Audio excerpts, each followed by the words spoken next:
જ્યારે દુષ્ટતા અને અન્યાય ચરમસીમાએ પહોંચે છે, જ્યારે લોકોના હૃદય ભય અને લાચારીથી ધ્રુજે છે, અને જ્યારે દેવતાઓ પોતે જ સૃષ્ટિ પર થતા અન્યાયને શાંતિથી જોઈ શકે છે, ત્યારે તે ક્ષણ આવે છે જ્યારે ધર્મને શરીર ધારણ કરવું પડે છે.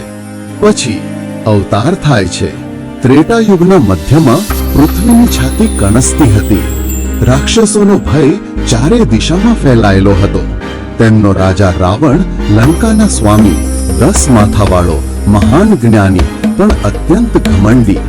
તે તપસ્વીઓની તપસ્યામાં ખલેલ પહોંચાડતો, ઋષિઓના યજ્ઞોને કચડી નાખતો, વેદોના પડઘાને ભયથી દબાવી દેતો. તેને બ્રહ્મા તરફથી વરદાન મળ્યું હતું કે કોઈ દેવ, યક્ષ, ગંધર્વ કે રાક્ષસ તેને મારી શકશે નહીં. આ અભેદ્ય સુરક્ષાએ તેને ઘમંડી બનાવ્યો. માનવજાત તેના માટે તુચ્છ હતી. ધર્મ, કરુણા અને ગૌરવ તેના માટે ઉપહાસનો વિષય બની ગયા હતા. ઇન્દ્ર, વરુણ, અગ્નિ, વાયુ બધા દેવતાઓ મુશ્કેલીમાં હતા. તેઓ બ્રહ્મા સમક્ષ એક સ્વરમાં બૂમ પાડી, પ્રભુ, આપણે રાવણનો ભય સહન કરી શકતા નથી. તે આપણી પૂજા પણ કરતો નથી. યજ્ઞનો નાશ થયો છે. પૃથ્વી ધ્રુજી રહી છે. બ્રહ્મા ધ્યાનમાં ગયા અને તેમના ચેતનાએ ભગવાન વિષ્ણુને પોકાર કર્યો. સભામાં એક દિવ્ય પ્રકાશ છવાઈ ગયો. દરેક દેવતાઓએ પોતાની આંખો બંધ કરી અને પછી શાંત અને સૌમ્ય અવાજમાં ભગવાન વિષ્ણુ પ્રગટ થયા. વિષ્ણુએ કહ્યું, રાવણ પોતાના વરદાનથી માર્યો જશે. તેણે મનુષ્યોનો તિરસ્કાર કર્યો છે. હવે હું પોતે માનવ સ્વરૂપમાં અવતાર લઈશ. હું એક પ્રતિષ્ઠિત રાજાના ઘરે જન્મ લઈશ અને હું અધર્મનો અંત લાવીશ. ધર્મ ફરીથી સ્થાપિત થશે.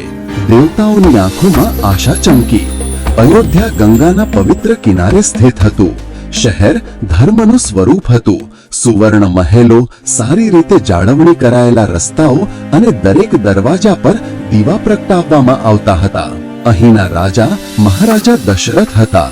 જ્ઞાની, શક્તિશાળી અને રઘુકુળ પરંપરાના રક્ષક. તેમની 3 રાણીઓ હતી. કૌસલ્યા ધીરજનું પ્રતીક, કૈકેયી હિંમતવાન, નિર્ણાયક, સુમિત્રા કરુણા અને ભક્તિની દેવી.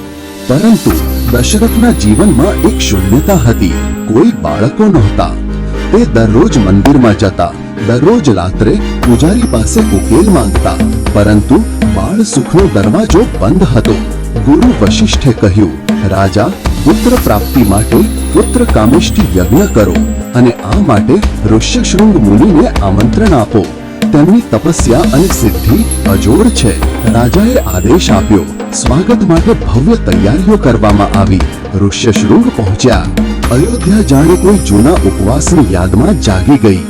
જ્યારે સૂર્યના કિરણો યજ્ઞવેદી પર પડ્યા ત્યારે હવા વેદોના મંત્રોમાં ભીંજાઈ ગઈ. ઋષ્યશૃંગે યજ્ઞ શરૂ કર્યો. ઘંટ, શંખ અને પ્રસાદનો અવાજ ચારે બાજુ ગુંજી ઉઠ્યો. યજ્ઞના અંતે અગ્નિમાંથી એક દિવ્ય પુરુષ પ્રગટ થયો.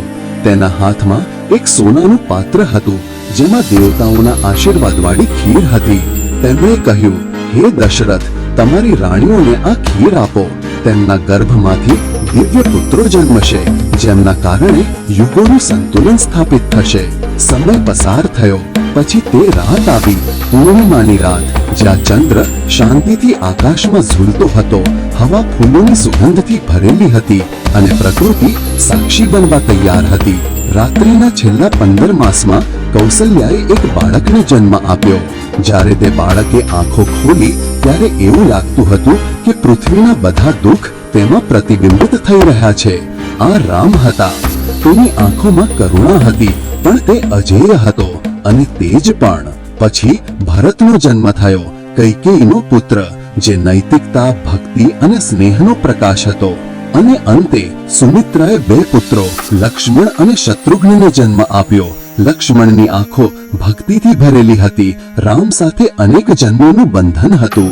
શત્રુઘ્ન શાંત હતો, પરંતુ મક્કમ અને અંદરથી ઊંડાણથી ભરેલો હતો.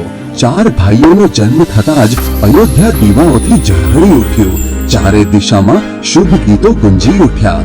વેદોનું પઠન, સ્ત્રીઓનો આનંદ, બાળકોનું હાસ્ય અને ઋષિઓના આશીર્વાદ બધું એક સાથે વહેતો હોય તેવું લાગતું હતું. દેવતાઓએ ફૂલો વરસાવ્યા, ગંધર્વોએ ગાયું, કારણ કે ધર્મ હવે દેહમાં અવતાર પામ્યો હતો. આ ફક્ત રામની વાર્તા નથી, તે ધર્મની યાત્રા છે. તે પ્રકાશની ગાથા છે જે અંધકારમાં ઉતરે છે. દરેક યુગમાં, દરેક સમયે, જ્યારે પણ દુનિયા બોલાવે છે, રામ અવતરે છે. આગામી એપિસોડ રામ અને તેમના બાળપણની દિવ્યતા, જ્યાં એક બાળક ધીમે ધીમે ભગવાન બને છે.